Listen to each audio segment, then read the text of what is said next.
5 আগস্টের পরে তো আওয়ামী লীগ পালিয়ে আছে, মানে আওয়ামী লীগের সভানেত্রী পালিয়ে গেছেন, কাউকে কোনো কিছু না বলে হঠাৎ করে তিনি পালিয়ে গেছেন। সেই পালিয়ে যাওয়াটাও আসলে তিনি নানা ধরনের বয়ান আমরা নানা জায়গা থেকে শুনছি যে তিনি আসলে বাধ্য হয়ে পালিয়ে গেছেন, তিনি পালিয়ে যান নাই, তাকে তাকে তাড়িয়ে দেওয়া হয়েছে ইত্যাদি ইত্যাদি ইত্যাদি। কিন্তু ফ্যাক্ট রিমেন্স আওয়ামী লীগ বাংলাদেশ থেকে পালিয়ে গেছে, শেখ হাসিনার নেতৃত্বেই পালিয়ে গেছে।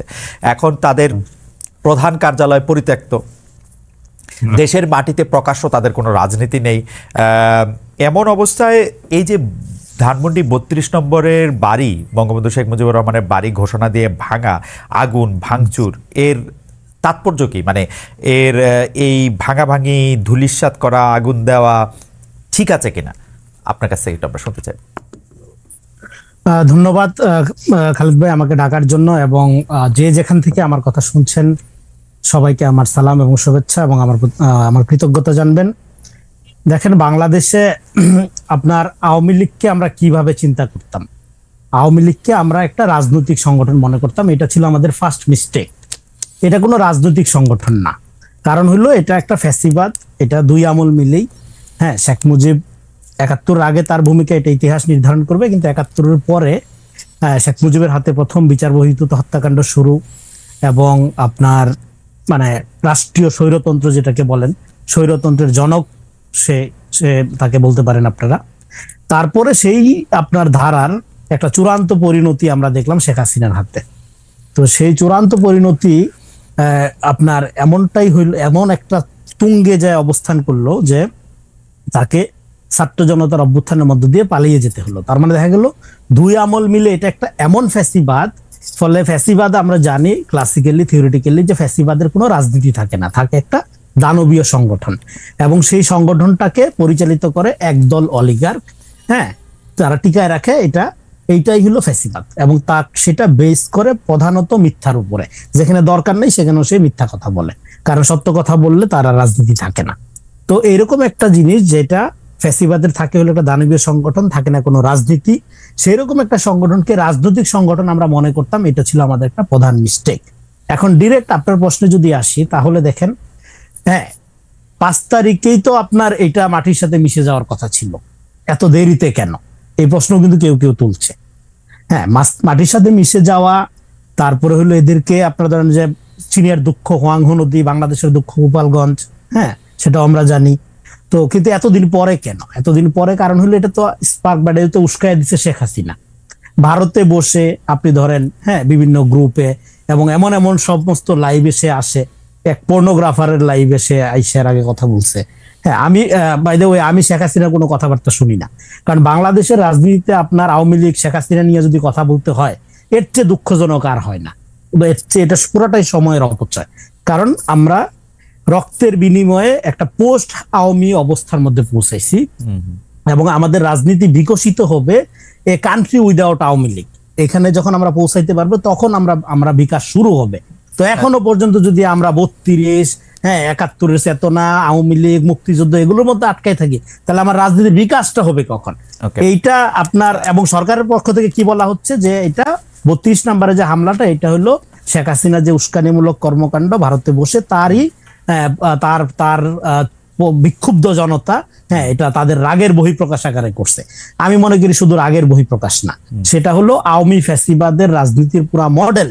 এইটা বাংলাদেশের আর মানুষ দেখতে চায় না, মানুষ আর যে চায় না তার একটা ধরেন সিম্বল এটা। এবং এটা আমি তো মনে করি শুধু মাটির সাথে ঘুরাই দেওয়া, এইটা, হ্যাঁ, হিংসা, বহিঃপ্রকাশ, ক্রোধ, রাগের প্রকাশ, এটা একটা হইতে পারে, কিন্তু এইটা না। আপনাকে গোটা সমাজের যে আওয়ামীকরণ, সমাজের যে আপনার চারোদিকে যে আওয়ামী লীগ, মানে আওয়ামী লীগের আমলে আমরা কি দেখছি, সবাই আওয়ামী লীগ, আবার কেউ আওয়ামী লীগ না। হ্যাঁ, এই জায়গার থেকে আপনাকে মুক্ত হইতে হবে।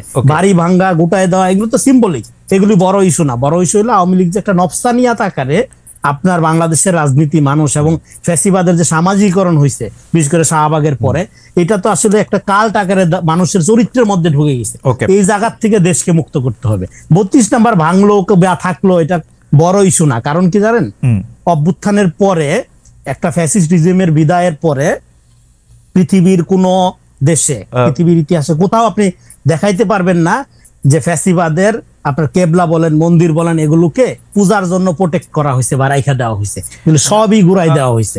এটা কমন ফেনোমেনা, এটা নাথিং নিউ। এটা পৃথিবীর সব জায়গায় ঘটে, ফলে বাংলাদেশে এটাকে ইস্যু বানানোটাই একটা আমি মনে করি যে একটা কি বলে যে অদরকারি। ঠিক আছে, মানে আপনি মনে করতেছেন যে এই বাড়িটা আরো আগে ভাঙে দেওয়া দরকার ছিল, কালকে একটু দেরিতেই ভাঙছে, তাই তো?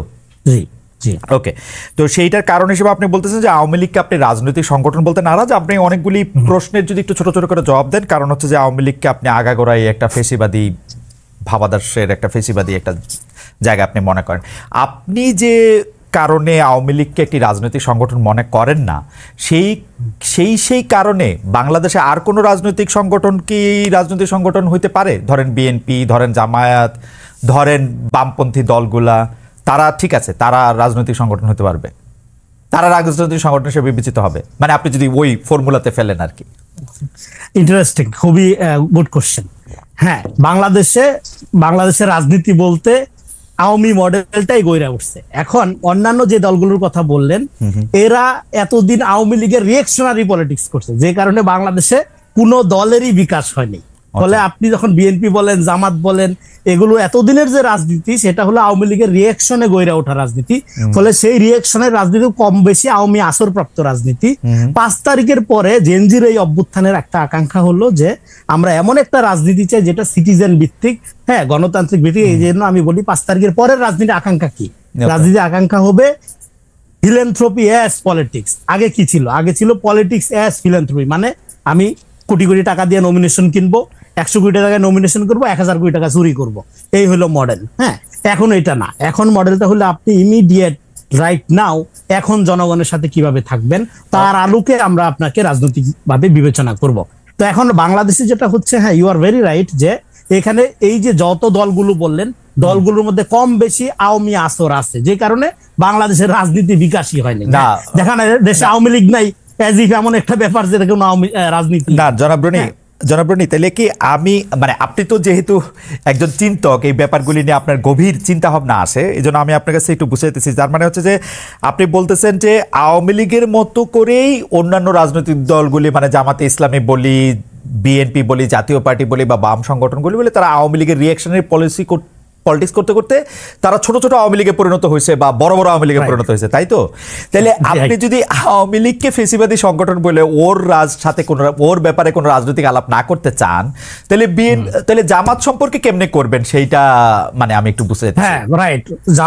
জামাত বিএনপি এরা তো রিয়েকশনের রাজনীতি করছে। তার মানে কি, এরা আওয়ামী লীগের কারণে বিকশিত হইতে পারে না। ফলে 5 তারিখের পরে সমস্ত রাজনৈতিক দলগুলোর জন্য একটা চ্যালেঞ্জ হলো যে তাহলে একটা ডেমোক্রেটিক রাজনৈতিক অবস্থার মধ্য দিয়ে, যেটাকে আমরা যেটা আলোচনা করতে চাচ্ছি, যে নতুন রাজনৈতিক বন্দোবস্ত। দেখেন, নতুন রাজনৈতিক বন্দোবস্ত মানে নতুন দলের বন্দোবস্ত না। হ্যাঁ, আমাদের এখানে পলিটিক্সটা প্রেজেন্ট, পলিটিক্স দরকার, আমাদের রাজনীতি দরকার।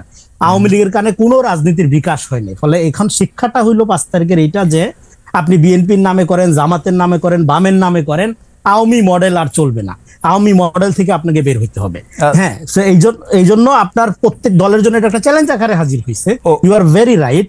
হ্যাঁ, তাদের মধ্যে যে আওয়ামী এলিমেন্ট গুলো আছে, আওয়ামী স্বভাব, এই জন্য বললাম যে আওয়ামী লীগ হলো আমাদের একটা কমন নবস্থানিয়াত, এটা জাতীয় চরিত্র আওয়ামী লীগ। হ্যাঁ, এই চরিত্র থেকে মুক্ত হওয়াটা এই রাজনৈতিক দলগুলোর জন্য একটা চ্যালেঞ্জ আকারে হাজির। তার মানে হচ্ছে আওয়ামী লীগ তো রাষ্ট্র ক্ষমতায় 75 থেকে 96 পর্যন্ত ছিল না, 96 থেকে 2001 পর্যন্ত থাকে, আবার 2001 থেকে 2009 পর্যন্ত ছিল না।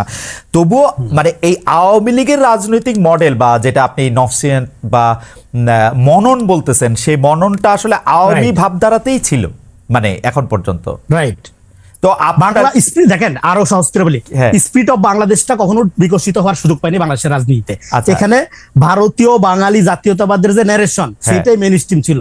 সেটা আওয়ামী লীগ ক্ষমতায় থাক আর বিএনপি জামাত ক্ষমতায় থাক, হ্যাঁ, সেইটার আলোকেই রাজনীতি বিকশিত হয়েছে। ফলে এখানে রাজনীতি বলতে যেটা বোঝায়, এটা আওয়ামী মডেল। এখানে জ্ঞানের ধারণার আওয়ামীকরণ হয়েছে। একটা উদাহরণ দেই, ধরেন একটা লোক কবি, সাহিত্যিক বা শিল্পী, সে ধরেন মুজিব পূজা করে, কিন্তু তাকে আপনি আওয়ামী লীগ মনে করতেছেন, তাকে শিল্পী সাহিত্যিক মনে করতেছেন। আবার একটা লোক ধরেন যে জিয়া বা অন্য নেতাকে যদি ধরেন সে তার আইকন বা সিম্বল মনে করে, তাহলে তাকে আপনি মেইন স্ট্রিম মনে করতেছেন না, আমলে নিচ্ছেন না। হ্যাঁ, সে দ্বিতীয় তৃতীয় ক্যাটাগরি হয়ে যাচ্ছে। ফলে এই যে একটা আওয়ামী ময় আপনার কালচারাল ইন্ডাস্ট্রি বলেন, রাজনৈতিক চিন্তা বলেন, এবং গণতন্ত্রের ধারণারও আওয়ামীকরণ হয়েছে, তার আলোকে দেখা গেছে বিকল্প কেউ নাই, ইয়া নাই। ফলে আমি এই জন্যই বলতেছি যে বাংলাদেশে রাজনীতিরা বিকশিত হওয়ার সুযোগ পায়নি।